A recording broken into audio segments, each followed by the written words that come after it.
성남시 공공기관 부지 용도 변경 관련한 박근혜 정부의 전방위적인 성남시 압박 정황이 증거로 확인되었습니다.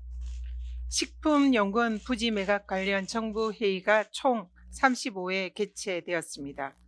총리실에 인적 문책 지침이 3회 전달되었습니다. 국토부에 식품연 부지 매각 협조 공문이 총 6회 발송이 되었습니다. 청와대와 총리실, 국토부까지 총출동해서 용도 변경을 지속적으로 요구하였습니다. 이러한 중앙정부의 전방위적인 압박은 일선 지자체 공무원들에게 협박으로 느껴졌을 거라는 것은 삼척동자도 능히 짐작할 수 있는 일입니다. 2심에서는 정부의 광범위한 압박이 있었다는 핵심 증거들을 토대로 법리와 사실관계가 제대로 다뤄지길 기대합니다.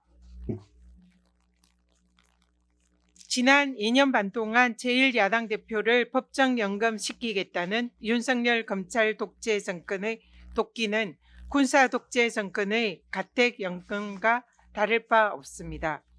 겨울이 아무리 추워도 봄은 옵니다.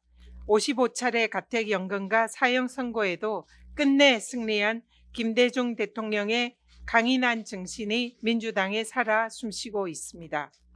20년 동안 한 사건에 대해서 이재명 대표를 정치적 수사로 스토킹해온 검찰의 이재명 대표 위정교사 1심 선고가 오늘 있습니다. 윤석열 정권 정치검찰이 아무리 정적을 제거하려 해도 없는 죄를 만들어낼 순 없습니다. 이재명 대표는 무죄입니다. 이 자리에서 왜 이재명 대표가 무죄인지 사실관계와 법리에 비추어서 진실을 밝혀드리겠습니다. PPT 봐주십시오. 첫째, 위정교사가 성립하려면 3가지 조건이 필요합니다. 첫 번째, 교사자가 정언에 반하는 진술을 교사해야 합니다. 교사. 둘째, 증인이 자신의 기억에 반하는 진술을 해야 합니다. 위증. 셋째, 교사와 위증 사이에 인과관계가 있어야 합니다. 이재명 대표는 검찰이 위정교사라고 억지 주장하는 김진성 씨와의 30분간 통화에서 12차례나 기억을 되살려 사실대로 얘기해달라, 그냥 있는 대로 얘기해달라, 안 본 거 얘기할 필요 없다라고 일관되게 말했습니다.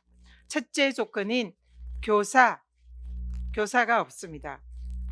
둘째, 당시 이재명 대표에게 덮어 씌우면 도움이 되는 사건이다라는 분위기가 있었다고 정확하게 두 사람의 기억이 일치합니다. 증인의 기억에 반하는 교사가 아닙니다. 또한 당시 마지막으로 검찰은 이재명을 주범으로 몰기 위한 KBS 측과 김병량 전 성남시장 간의 고소 취소 협의가 있었다라는 허위 진술을 교사했다는 혐의로 이재명 대표를 기소했습니다. 하지만 위정교사의 대상자인 김진성 씨는 김병량 시장은 그런 인품이 아니다, 양자 간에 이재명을 주범으로 몰기 위한 고소 취소 협의가 없었다라는 검찰이 주장하는 이재명 대표의 기소와 정반대의 증언을 했습니다. 검찰의 주장대로라면 교사와 위정 사이에 인과관계가 없는 것입니다. 이는 명백하게 법률적으로는 실패한 교사입니다. 위정교사가 성립하지 않는 것입니다. 종합해서 말씀드리면 교사가 없었습니다. 그리고 기억에 반하는 증언도 없었습니다. 교사와 위정 사이에 인과관계가 성립하지 않습니다. 따라서 이재명 대표는 법적으로 완전한 무죄입니다. 위정교사가 성립할 수 없습니다. 민주당은 행동하는 양심, 강인한 인동초 정신으로 윤석열 검찰 독재 정권과 맞서 싸우겠습니다. 이재명 대표와 함께 반드시 승리할 것입니다. 이상입니다.